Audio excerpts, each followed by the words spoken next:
मैं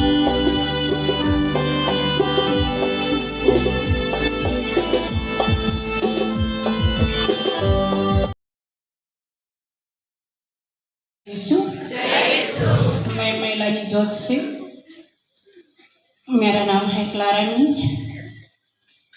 2022 में 22 से लेकर 2023 तक, जनवरी से लेकर मई तक मुझको दुष्ट आत्मा इतना जोर से परेशान कर रहा था, इतना जोर से कि मैं अभी कुछ बोल ही नहीं सकती थी।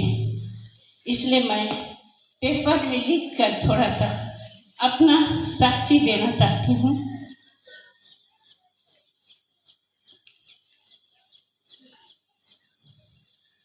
किस तरह से दुष्ट आत्मा लोगों पर काम करता है।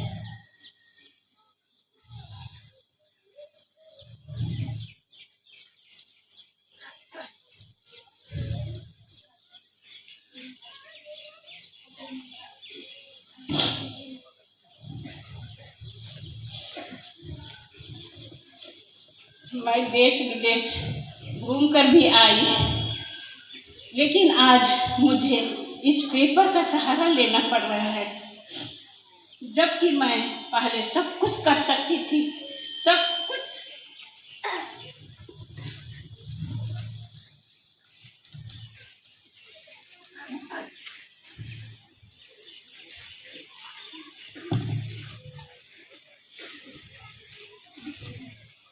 मेरा सिर्फ एक बार नहीं, 2 बार नहीं, 3 बार एक दुष्ट आत्मा मेरे साथ काम किया है।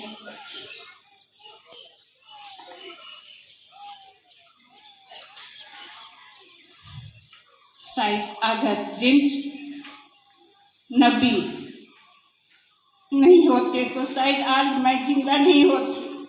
जेम्स भैया एक साधारण व्यक्ति नहीं है, ये एक नबी है। मैं उसको नबी के रूप में देख रही हूँ।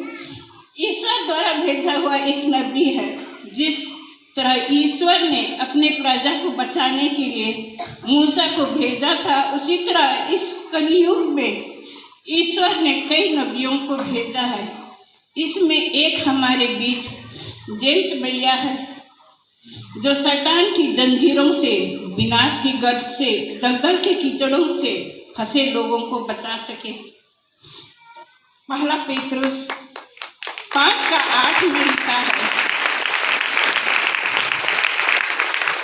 आपका शत्रु शैतान दहाड़ते हुए सिंह की तरह बिचाता फिरता रहता है कि किसे फाड़ खाए।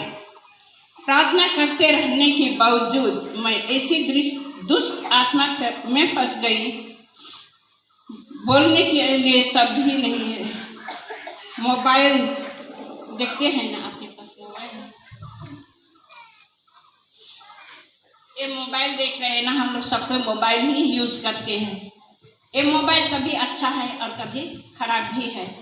इस खराबी के कारण जो हम किस चीज़ में फंस जाते हैं, हम सोच भी नहीं सकते हैं। इसलिए मोबाइल अच्छा चीज़ को देखिए और अच्छा चीज़ को सोचिए तो अच्छा ही होगा। अगर बुरा चीज़ थोड़ा सा भी बिना अनजाने में भी ये फंसा देता है। मोबाइल में मैसेज जस्ट गुड मॉर्निंग और गुड नाइट के द्वारा कई ना कोई बातचीत, ना कोई शैतान कोई उम्र नहीं देखता, चाहे दूध मुहा बच्चा हो, चाहे 70 से 80 साल का बुढ़िया हो, जाल में फंसाने की कोई कसर नहीं छोड़ता है। इसी तरह मुझे भी फंसाया गया था। जिस तरह मछली बंसी में फंस जाने के से अपने आप को बचाने के लिए कैसा फड़फड़ाती है, उसी तरह से मैं अपने आप को बचाने के लिए फड़फड़ा रही थी।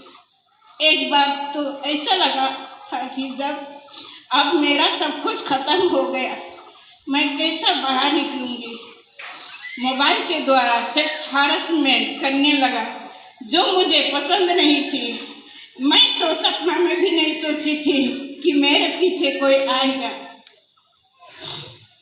और इस तरह हैरेसमेंट करेगा।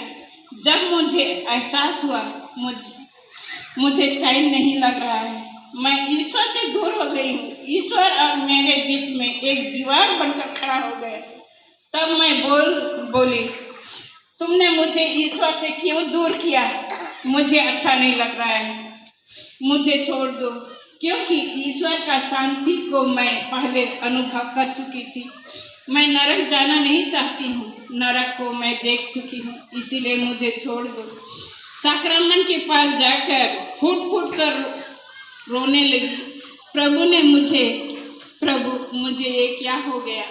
मैं तो आपको खोज में निकली थी, आपके बदले में क्यों दूसरा? मुझे नहीं चाहिए। रोती रहती थी, खाने पीने का मन नहीं करता था, सोने का मन, किसी से बात करने का मन नहीं। कब मुझे छुटकारा मिलेगा? तभी मुझे याद आया, लड़के लड़कियों को क्यों पागल हो जाते हैं। अगर जेम्स भैया नहीं होते तो शायद आज मैं भी पागल होकर मर गई होती।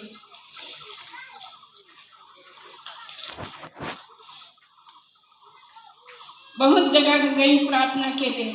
जब मैं छुटकारा पाने के लिए फादर के पास गई थी तो उन्होंने मुझे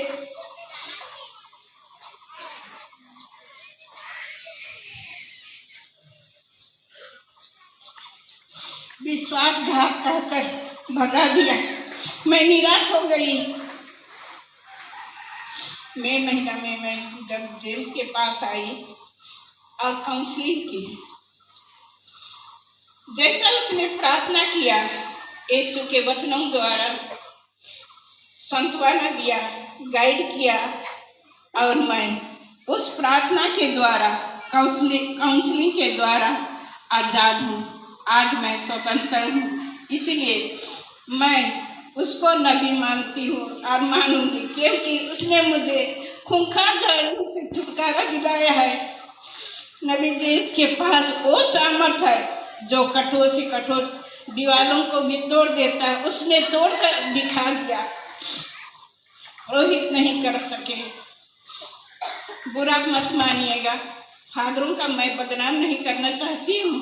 फादरों को मैं बहुत आदर और सम्मान करती हूँ, लेकिन क्या करें, सिचुएशन ही ऐसा था। सूचना देना चाहती हूँ सभी लड़कियों को, अगर आप किसी जाल में फंस गए तो बैठे मत रहिए। नबी अभी हमारे बीच में इस कलयुग में जेम्स भैया है जो आपको अगुवाई करेगा, कहाँ पर गलत और कहाँ पर सही है। नबी जेम्स को मैं ताहे हृदय से धन्यवाद देना चाहती हूँ और उसको मैं नमन करती हूँ। ईश्वर की स्तुति हो, ईश्वर को धन्यवाद।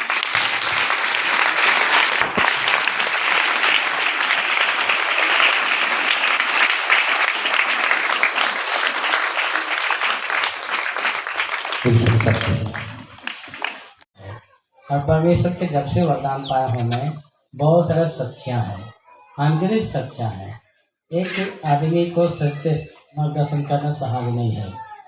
आप लोग जो कॉमन सोचते होंगे तो डेली भाभी की कहानी में किसी के जीवन को रक्षा करना बोल के ऐसा कठिन नहीं है, नहीं सहज नहीं मान मिलेगा, सहज नहीं है। किसी को कहाँ देना बच्चा ऐसा हो जाए तो सब इस सहज नहीं है। अगर राइट नहीं हुआ तो अब ज़्यादा अंगुली उठ जाएगा ना, ज़्यादा बोलने शुरू कर देंगे ना, और प्रार्थना सभा में खाली करना कोशिश कर देंगे। ऐसा होता है।